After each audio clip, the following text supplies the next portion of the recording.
Hello, I'm Sunita Williams. I'm up here on the International Space Station. So this is Node 2. This is a really cool module. Of course, most of these modules you'll see they have 4 sides and they're put together. That way we could sort of work on a flat plane, either a wall, a floor, another wall, or the ceiling. But you know, again, all you have to do is turn yourself and your reference changes. The reason I'm bringing that up is because this is where 4 out of 6 of us sleep. And so people always ask about sleeping in space. Do you lie down? Are you in a bed? Not really, because it doesn't matter. You don't really have the sensation of lying down. You just sit in your sleeping bag. So here's one sleep station right here. I'm going in right now. You can follow me if you want. So I'm inside. It's sort of like a little phone booth, but it's pretty comfy. I've got a sleeping bag right here that we sleep in, so we don't have sort of like a little bit of a cover. We don't fly all over the place. But you know, you can sleep in any orientation. I have it sleeping, feeling like I'm standing up right now, but like you saw, I'm on the floor. But it doesn't matter if I turn over and I sleep upside down. I can't have it, I don't have any sensation in my head that tells me that I'm upside down, so it really doesn't matter. The sleep station is also like a little office. We've got a computer in here. As you can see, we've got a couple little toys. I've got some books.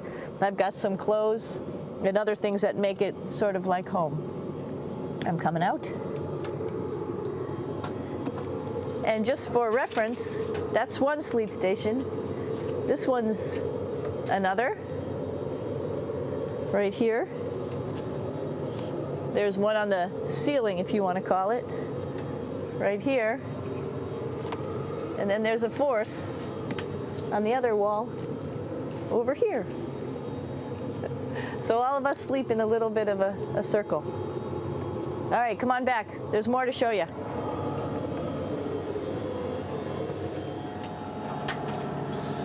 I know that there's some questions about how to use the bathroom and how do you actually live in space like normal, like at home. I mentioned real quickly about getting up in the morning and brushing your teeth and washing your face. Well, how do you do that? Well, here is the bathroom essentially. You get up in the morning and we have a little kit and it has all the essential things that you need, like your toothbrush and toothpaste and brush. See how much better the brush makes my hair look? I'm just joking. It still stands up straight. It doesn't matter where you are. It's always going to stand up straight while you're up in space. A lot of people ask about toothbrush and toothpaste. So, luckily enough, toothpaste, you can do it upside right this way, is sticky, and so it sticks to your toothbrush. No problem. Another cool thing is that water sticks to your toothbrush too. If you can see it, I'll have some water come out. The water is pretty neat up in space. It'll stick to your toothbrush and it will make a big bubble. And that's just by surface tension. And then you can drink it. So a lot of people ask about what do you do with the toothpaste after you brush your teeth.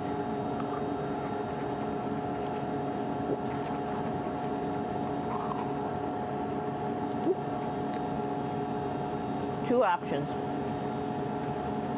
Swallow it, and it's sort of like mouthwash, but it tastes a little gross. Or you can just spit it out in a paper towel, and then you don't have to worry about it. Swallowing thing I wouldn't recommend at home.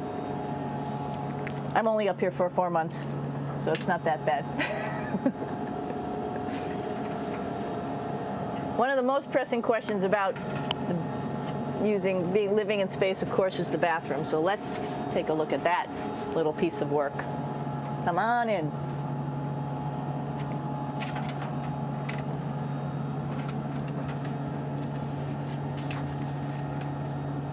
Here we are at the throne. This is awesome. You might see the little, you might have noticed the little moon on the outside. This is our orbital outhouse right here.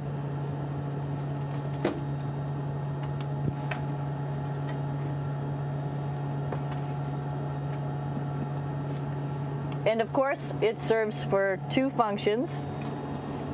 Number 2, right here. I'll show you. But you see it's pretty small, so you have to have pretty good aim, and you'll be ready to make sure things get let go the right direction. And it smells a little bit, so I'm closing it up. And that's of course for number 2. And this guy right here is for number 1. So they're sort of two slightly separate functions, but you can do a little, essentially both, by hanging on right here and doing number 1 and number 2. I might add it's color coded so you really don't get it mixed up, which is nice. This is yellows for number 1. And also there's a selection of paper.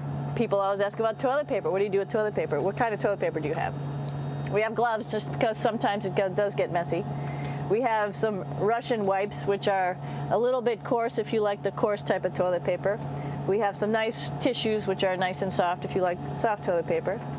We have Huggies, just for any cleanup. You know, we were all babies once, and this sort of helps. And then if things get really out of control, we have disinfectant wipes, just to make sure we clean up here. Because, you know, just like the water I showed you, the number 1 stuff can sort of go all over the place if you don't aim correctly. And did I mention both of these have a little bit of suction, so they should keep things going in the right direction. But like I said, sometimes things get a little out of control if you are out of control yourself flying around. So we have lots of protective stuff. And of course, you do have your privacy. There's a little door, so other people know that you're in there. Here's a pretty cool place. This is sort of like in your house where everybody meets in the morning. After you wash your face, brush your teeth, you want to find something for breakfast. And this is our kitchen. You might notice there's all sorts of foods here. It's like opening the refrigerator. You got all your different stuff that you want to have: drinks, meats, eggs, vegetables, cereals, bread, snacks. And that's a good place. That's where you find all the candy. Side dishes, and then some little power bars just in case. So we have all this type of food. Some of it is dehydrated, and so we have to hydrate it, fill it up with water. Some of it is already made, and then all we have to do is heat it up. So something like this, I'm pulling out barbecued beef brisket. Pretty yummy. Not only is this food made in the US, but we also have food here from Japan. We've got Russian food. As you can see, all these red containers are filled with food that's from Russia. And then we get some of our specialty stuff, some things that we like, some of our favorite stuff that your family can send up. In fact, I like fluffernutters, and so I got sent up some fluff so I could make my fluffernutter with peanut butter. So you have a lot of food up here, no problems.